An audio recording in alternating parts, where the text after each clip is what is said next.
Hey, what's good, what's good, what's good? Welcome to Reflections of a DJ, the R.O.A.D podcast presented by DJ City and Beat Source. I'm one of your hosts, DJ Crooked.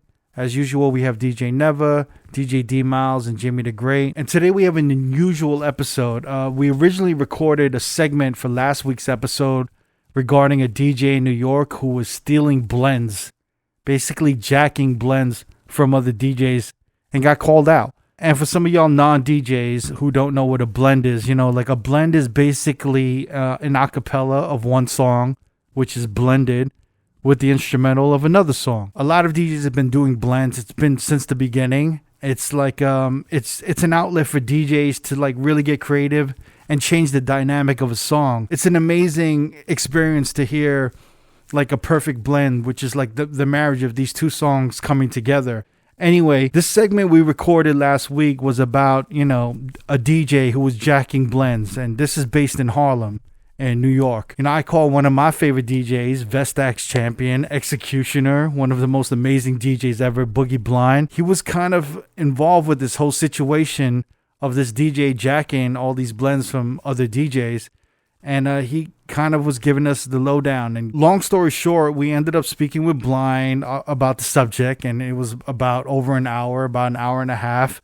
I tried to edit the segment down as much as I could and condense it. But it started becoming this whole other animal. I started adding excerpts and additional footage. And it's like it became this big science project. And I just kind of played a portion of it for the fellas.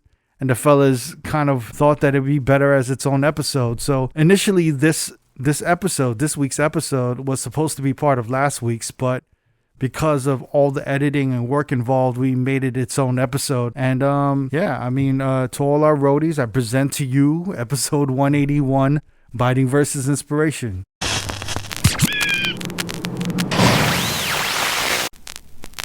All right, so like not to change the subject, but I wanted to talk about this a little bit. Like some shit's been brewing up in Harlem. Yeah, I've been talking with Boogie Blind, and it's been on social media. Yeah. But in case y'all haven't known what's going on, DJ Tet's Move. Yeah, it's like an OG DJ from New York, from Uptown, right? Mm-hmm. Yeah, and he calls himself the Remix King. He's known for doing remixes and shit. Like he got famous. He actually was behind the Lumi D song, right? I never leave you. Yeah.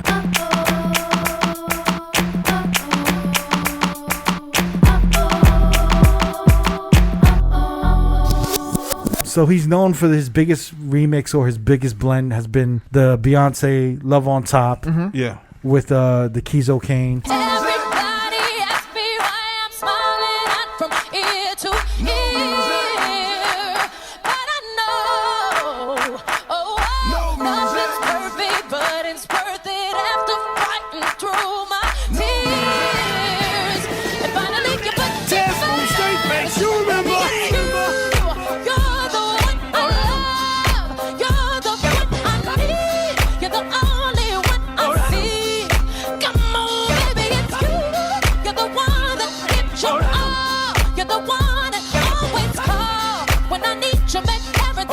It was a huge blend and remix in New York, right? Yeah. It was like insanely big. Mm-hmm. Yeah. And even I was looking at his bio, and his bio said, some consider this to be the greatest blend of all time. It's that big. You know No offense, I'm laughing. No offense. I know. It's a great statement by you. It's a bold statement, but yeah. But basically, he does these things like he does like the old school jams, right? Mm-hmm. Yeah, which is basically like a park jam. He be doing the park jams like Corona Park in New York, and like he does like these blend battles. Yeah, and so a long story short, basically, he wanted Scram Jones. Shout out to Scram Jones. Scram Jones was on the podcast, right? Yeah, one of the many. So Tet's Move hit up, Scram Jones to be on one of these blend battles. Scram did a blend with New Edition, Mr. Telephone Man, and Esther Williams. Last Night Changed It All. Yeah. Mr. Telephone Man, there's something wrong with my line. When I dial my baby's number, it can't get returned.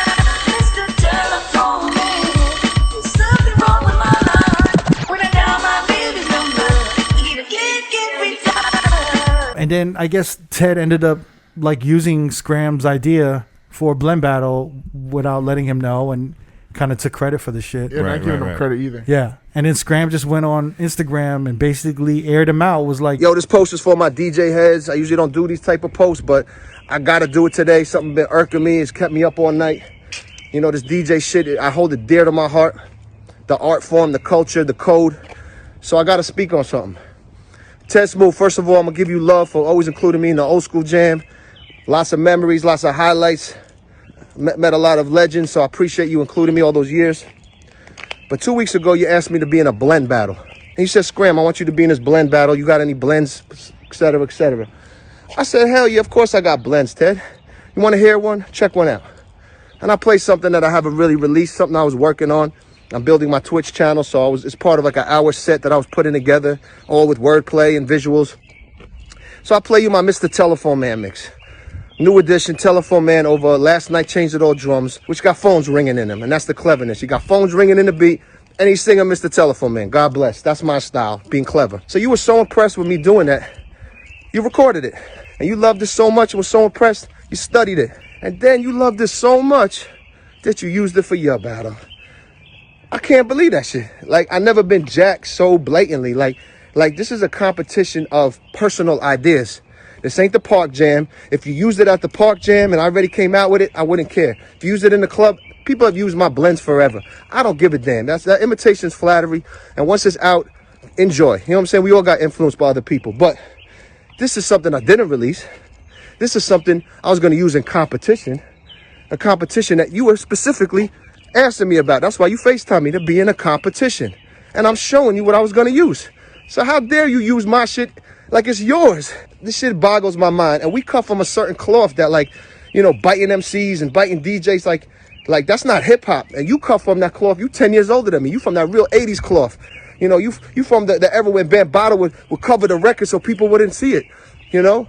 And I'm from the era where DJ AM would cover his Serato and have his own little code so people couldn't jack him, because that's our identity. We care that much about our creativity. So the fact you did that, I don't know, bro. I want my DJ's thoughts on that, because you shouldn't be talking about Remix King. And, you know, you caught a W off of that. And you talk mad shit. You talk mad shit like it was yours. And then I do my homework and I find out he been doing this. Your number one remix, Ted, that everyone all over the world knows you for, your Beyonce shit you stole from DJ Melstar. And that's a super duper big fact. Okay? There's nothing you could tell me that he ain't rocked that in the club first. Boogie Blind was there, who you also jacked supposedly. But fuck all that. That shit toured you all over the world. That shit got you in the 40-40 club. And you didn't even include Melstar, that he was part of it. You didn't give him any credit. I talked to Blind, and Blind is like, you know, my connection. He keeps me connected. He's the streets. He's a street. Yeah, he's keeping me Ear connected to the streets. He's just keeping me connected to what's going on in Yeah. Harlem. So I'm just like, I'm talking to him, and I want to give him a call so we can see what's going on. Blind, what up, man? What's good? Hey, shit, what's going on, Yo, fellas? What's up? Yo, what's up, man? Yo, what up, man? You looking good, man? Oh, podcast up in here, man. Hey, man, I'm just chilling, man. I see you on the streams. You getting your stream. A little something, man. I'm still playing double dutch with the schedule. I'm like, am I gonna do it? Am I not gonna do it? Yeah, am I yeah. gonna do it? And you said you're gonna be on Fool's Gold too, right? You're on Fool's Gold. Yeah, tomorrow. I got Fool's Gold tomorrow, and then I'm gonna do the Serato joint in Brooklyn on the 27th. Nice. Hell yeah. So we've been catching up on this, like Ted Smooth, Scram Jones, and now Melstar. You kind of witnessed all of this shit going on, you know, 8 years ago or 10 years ago, right? Well, to be fair, you know, I don't want to make this seem like this is about me or anything like that. Right. But I can't say that I was the first person that Ted Smooth got motivated. I mean, I'm not motivated, because motivated is not biting, but inspired from. So I got a record from another DJ. What was the record? So the record was, I had a version of the Mardi Gras, like without the drums, with like the full bells going into the whole part, like do do do do.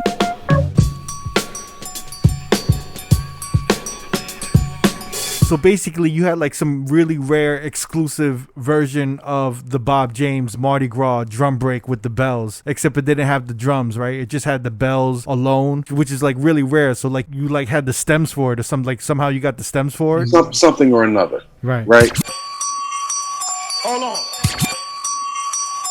on. Like, everybody wanted the record, and everybody knew I had it, and everybody was asking for it. I was like, no, And But this is some Harlem shit again. This is like that uptown shit. Everyone has these exclusive versions of songs, We spoke and they about don't this. they don't share the shit. I got a question for Blind though. Is this the joint that Bismarck have? The Mardi Gras, his version? I mean, Bismarck may have what he have, but I have what I have. I can't speak for that. Okay, I was just wondering if it was like the same record, but nah, it's your version. This is some real uptown I mean, shit. it's not my version because I didn't make the record. Right. But I don't want to go into detail on that. What you But got it's, it for? So basically, you did Ted Smooth's old I school did jam. old school jam. You played this exclusive version, and Right. the crowd went crazy. He tried to look for the record. He asked you for the record. He couldn't get First it. of all, the DJ community went crazy. Second of all, the record didn't get until at least 8 bars of the record. This guy runs behind the turntables, grabs my hard drive, pulls it out of the computer, and runs around the park. Wait, what? Yo, he deserved to get smacked. What? Hold on, Boogie Blind. Hold on. You ain't gonna Boogie Blind. Hold on, Boogie Blind.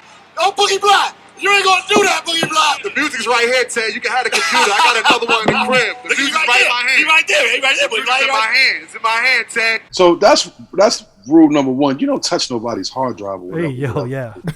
Pause. Yeah.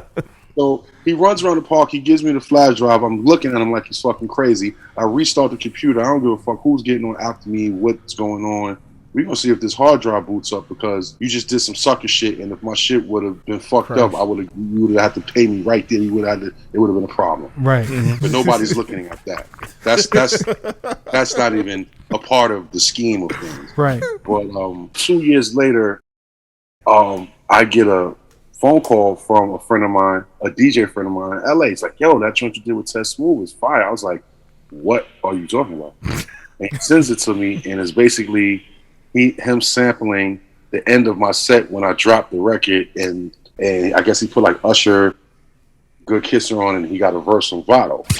I done been around the world, but I done kissed a lot of girls, so I'm guessing that it's true. Don't nobody kiss it like you. Don't nobody kiss it like you. Don't nobody kiss it like you. Bang, bang, bang.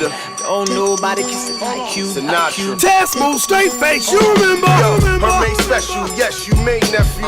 Talk hopes. I'm on Eric Benet level. Rose gold president. They plain bezel. She stay ghetto. Face Janae Echo. The dude waits 2 years to sample it because he doesn't have the record, and I pretty much did the same thing Scram Jones did. And then everyone said like you were out of line, kind of, right? Everyone. I mean, a lot of people were trying to assault my character and comfort me and this and that, you're bitter. I just had to put it out there to all these DJs because not only did he bite off of me 2 years later after I did his Park Jam, but prior to that, I was there when Mel Star was doing Love on Top acapella and play the Keezo Kane. Yeah. Dun, dun, dun, dun.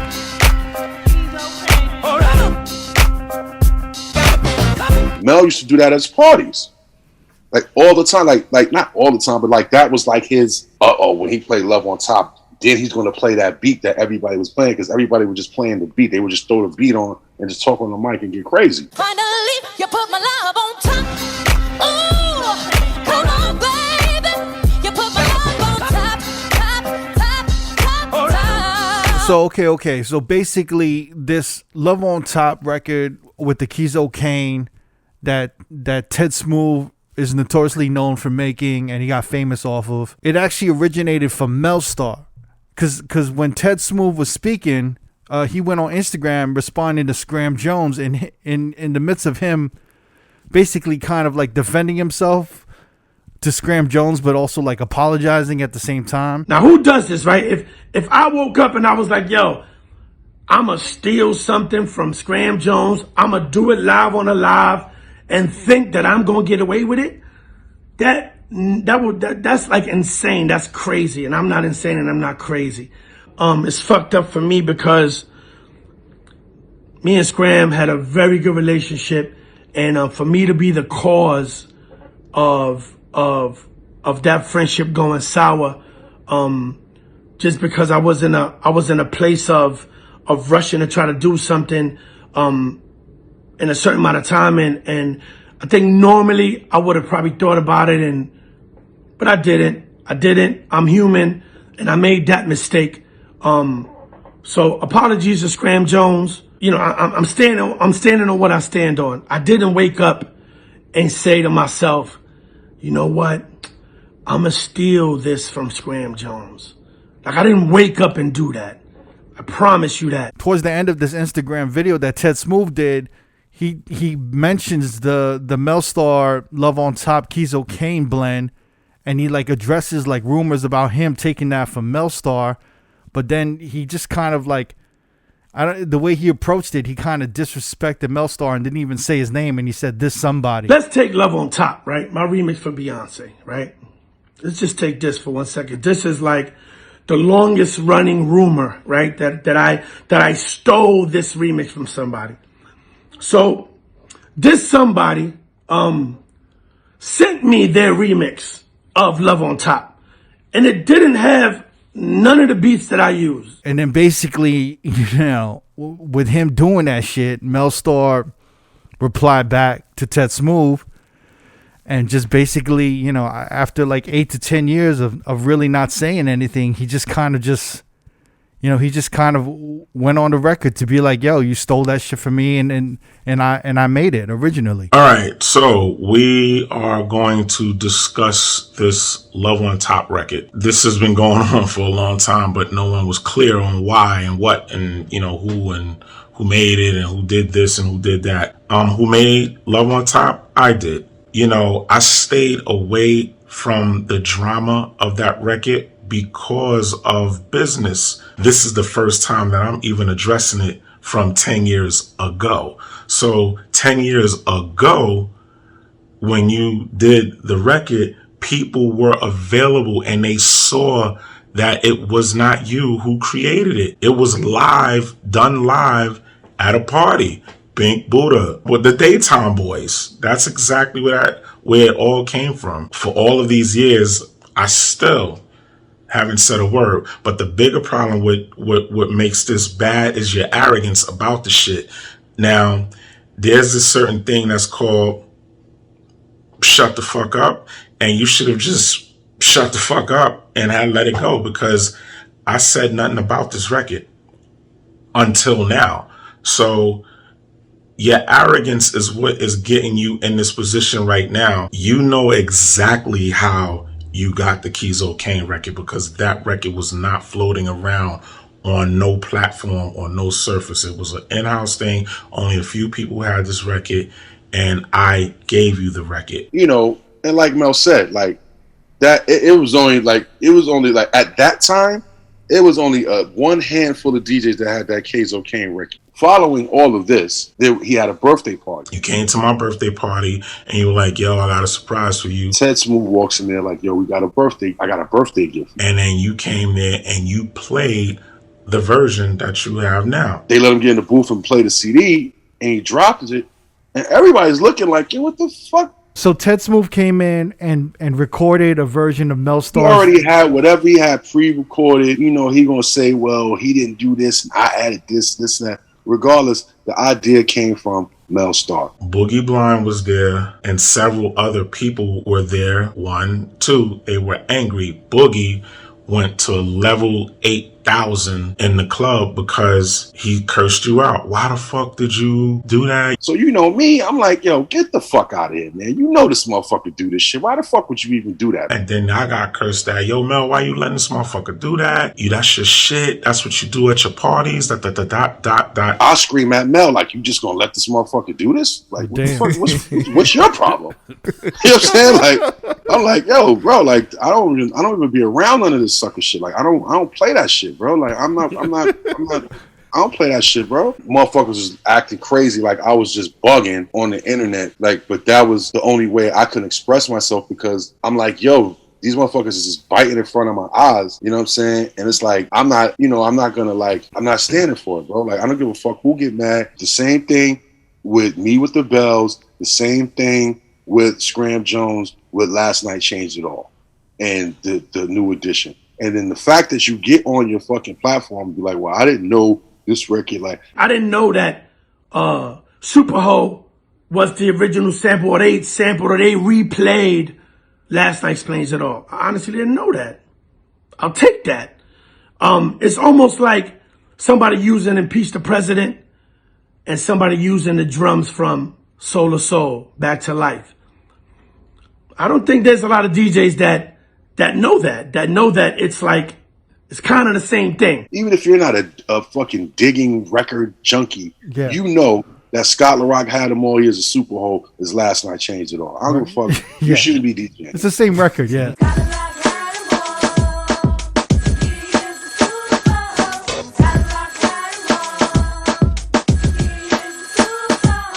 Last night changed it all. I really had a ball. Last night changed it all.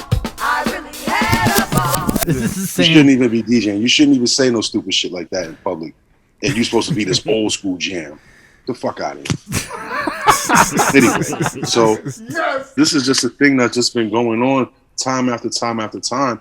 And, you know, unfortunately, Scram Jones, you know, it's only right for him to get out of character because Scram Jones don't bother nobody. Now, let's just say for some reason Scram was so busy that he just didn't look at the internet for 3-4 months, and the spots is back open, and he goes in the club and he does this thing, and people are fucking harassing him at the DJ booth for no reason. Like, yo, that's Ted Smooth shit. That's Ted Smooth shit. What if he didn't see that? Mm-hmm. What if Ted didn't record that phone call? What if Ted, you know what I'm saying? Like, nobody want to talk about that shit. Right.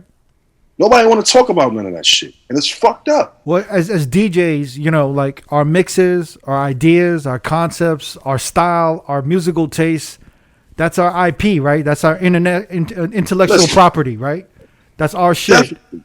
But in the same token, every DJ has emulated someone to be who they are. Right. And that's the thing. You're just not gonna go out biting somebody's shit. Like if you like the way fucking Larry Levan mix, you're not gonna fucking go do a playlist and mix it like Larry Levan. You might play some of the songs, but you're gonna do it your way because you're motivated. Right. When you're gonna bite shit is when you inspire. You're inspired like, oh, I wish I would have thought of that. Fuck it. Nobody ain't gonna know. He DJ over there. He's in that scene. He's in this scene.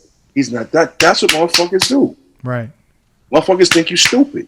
This isn't the first time in this scenario, Ted Smooth. This isn't the first time, bro. I can understand if he was in the field amongst all the DJs in New York City. Yeah.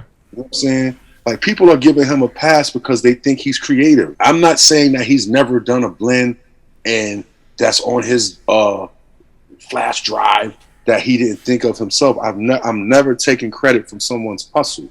Right. That's the first thing that people need to understand. You know, he had the situation with the artist he had the record with. Why are they not together? Why all of a sudden, what happened with you and Lumi D? All you did was loop up the fucking Diwali rhythm. Like, you didn't make the beat.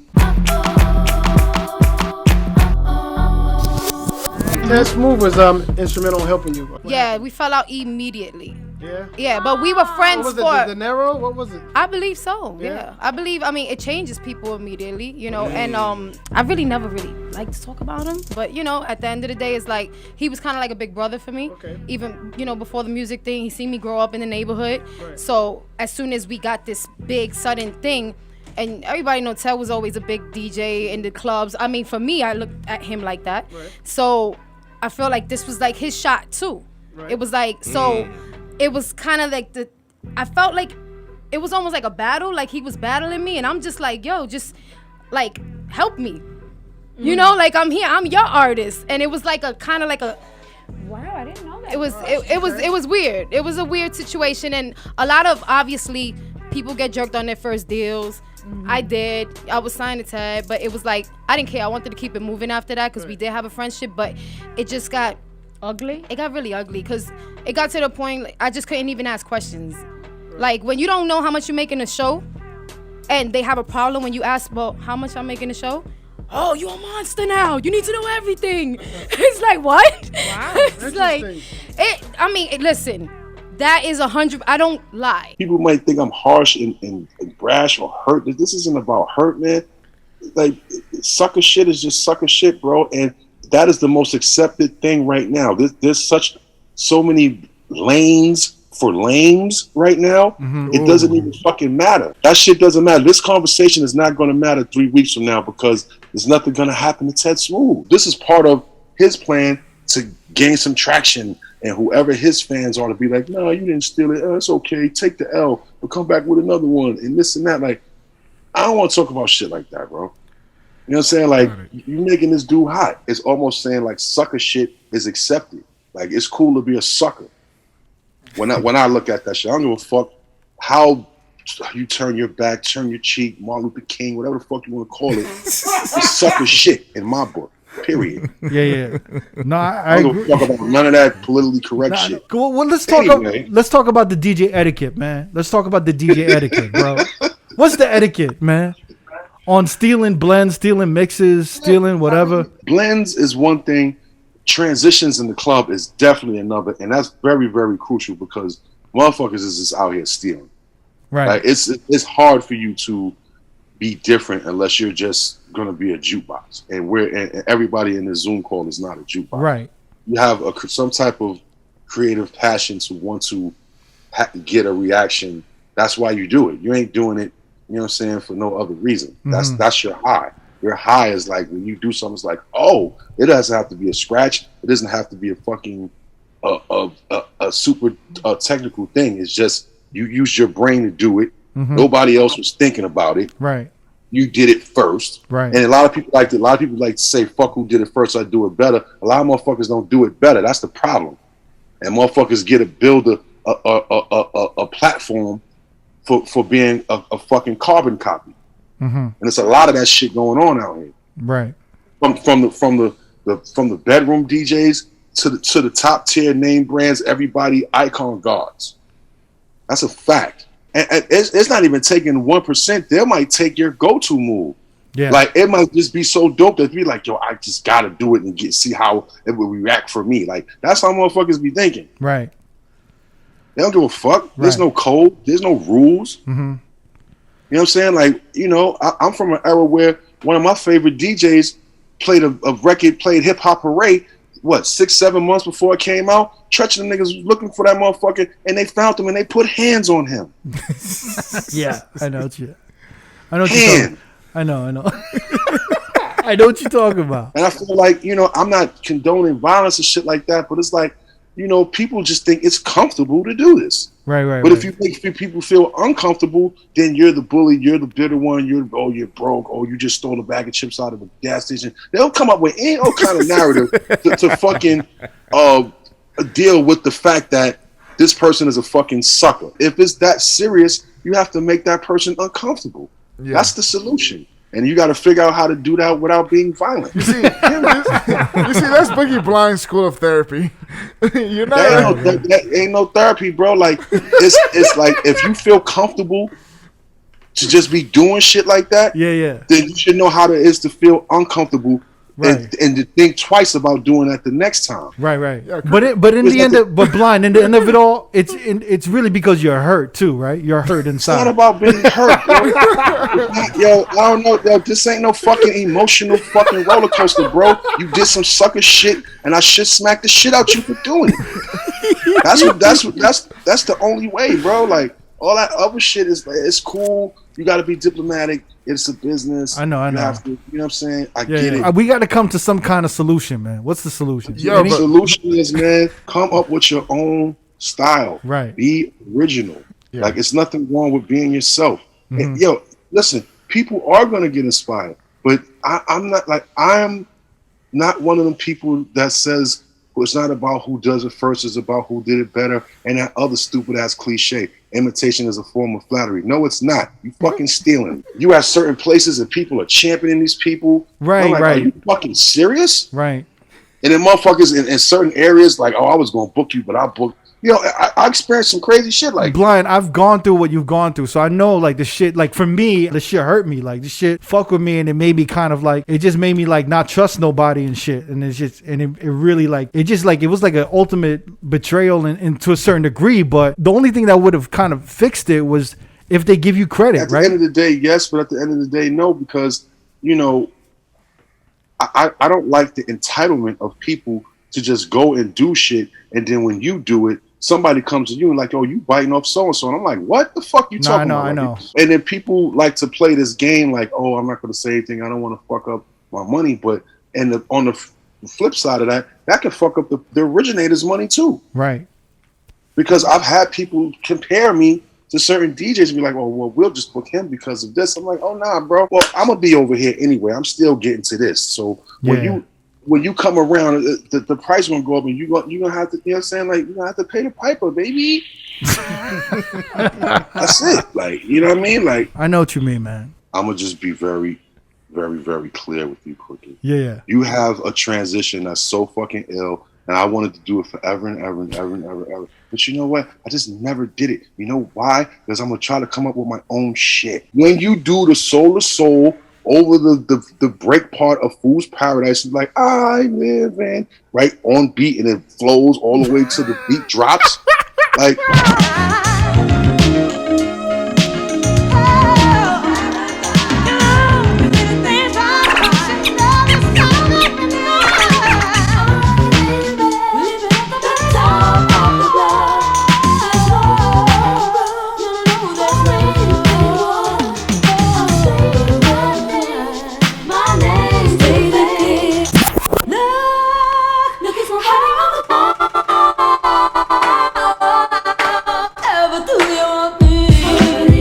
bro, nobody was thinking about that. You thought of that. I'm gonna fuck who got inspired by it. Don't fucking do it. You got a good memory, man. That's a long time ago. I just feel like you got to play defense out here, man, because, you know, more and more parties or events are having it ain't like back in the day where you had 2 DJs, maybe an opener, maybe 2 headliners. It's like 5-6 DJs. The party only 4 hours. Mm-hmm. Like, everybody's fighting to play this record or that record or this record or that record at one time. You just have to be able to know how to reset things and keep your bounce. You still got to have a bop. You know what I'm saying? Even if everybody play all the hit records, you still got to have a bop. You know what I'm saying? That etiquette shit is out the window. Motherfuckers going to steal blends. Motherfuckers going to steal transitions. Motherfuckers will steal your transition and tell you, yo, I don't do it like how you do it, but I do it. And I do it, but like, why are you doing it? Back in the days, man, everybody wanted to be different. Right now, everybody's it's not all, but it's just the same shit. For it to happen to you is one thing, and for me to be on the outside looking at it now, like, damn, bro, I told y'all motherfuckers. And it's cold. Then you got to think about the people that's calling your phone that didn't even say what's up to you once since the pandemic started, but want to fucking gossip about some shit. Yeah. You know what I mean? That's a whole nother episode. Yo, dick riding. That's the next episode. Dick riding. You know what I'm saying? Like, hey, yo, Blind, man. Hey, yo, thank you for coming through, man. It's always good to see you, man. Man, I appreciate you guys, man. All y'all, man. Y'all keep doing y'all thing, man. Yeah. I hope I wasn't a little too raw. I don't hope I gotta do that. You know what I'm saying? But you was a little too raw, pause, but it's all good. That's how you are. Hey, yo, Blind, man. Much love, man. Yeah, much man. Love. Roll podcast vibes. You know it. All right, baby. All right, man. All right, man. Peace. Peace. Well, Boogie Blind, ladies and gentlemen. Ta-da! Harlem zone. You know, he's calmed down in the years that I've known him from the past. Yo, he is hilarious. Hilarious. He's the best. No, man. I appreciate his energy though. Yeah, man. He's a good. Blind dude, is the best, man. That's as real as you get. You know what I'm saying? He's 100% who he is. Now, I honestly, like, you know, this conversation's come up before, and I've just said the etiquette is always just to give credit to people. Yeah. Because I think in the end, you know, I mean, it's not good to jack motherfuckers. But I think in the end, you just got to give credit where credit is due. Yeah, 100%. But it also, you know, it's just one of those things where I feel like people don't like to credit certain individuals if it's not a good look. Right. You know what I'm saying? Like if Jazzy Jeff helps you out, or if you talk with Jazzy Jeff, and like, you know, you guys have a meeting, you can tweet out, yo, had an ill convo with Jazzy Jeff, you know. Inspiration, he's the GOAT. But then you have like one of your homies that's been with you for 20 years or 10 years, and you never shout that motherfucker out ever. And he's been telling you the same shit. Yeah, because there isn't a look. There isn't a look to shout your homie out. Yeah. Right? Don't get you enough likes. There isn't. Yeah, that's what I'm saying. It's like, and no one wants to just give credit. Or if like if someone had a dope night, or they're like, yo, that's a dope mix that you did, and be like, oh, that's my boy, man. Like, no, that's his mix, but it's a dope mix. Yeah. It doesn't make anyone think you're a worse DJ. You feel me? Like, Yeah.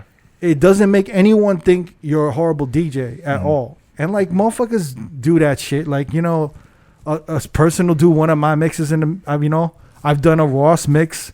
And I'd be like, yo, and I'll text him. I'll be like, yo, that shit works. Yo, I'm like, yo, that shit killed it tonight, you know? You might have to make it an edit, yeah. But I'm going to let him know that shit, you know? Yeah. And I'm not going to take credit for that shit. I think the biggest thing is just to make sure you give credit. But also, you got to check yourself. You can't just take from motherfuckers and keep taking and taking and not think you're not going to be like, you know, fucking somebody. Shut up. Yeah, self-acknowledgement. Yeah, you have to be aware of what you're doing. You can't just take shit and not give credit. And then all of a sudden, you just get comfortable taking shit without saying nothing. Yeah. It's like a rich kid who just gets, you know, whatever they want. At a certain point, they just think it's like, yo, it's okay. They're entitled to the shit. You know what I'm saying? You always have to give credit.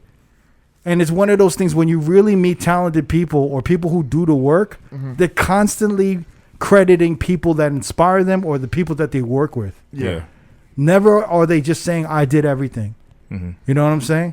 You see that with a lot of motherfuckers, man. And then you see a lot of motherfuckers who take all the credit for shit. Those are the motherfuckers who are taking from people and not crediting anybody. Yeah.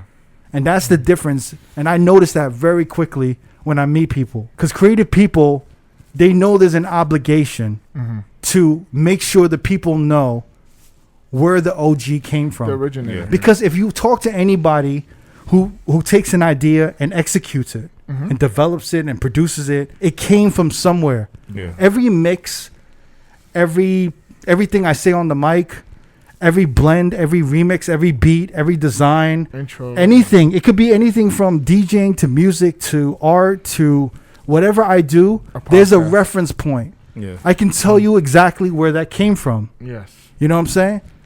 And then that's why it's important. That's why you want to talk and listen to motherfuckers who create, because they're always going to tell you where the research came from and how they made it their own. Yeah. But a motherfucker who just takes shit, they're never going to say nothing because all it is like, I took his shit.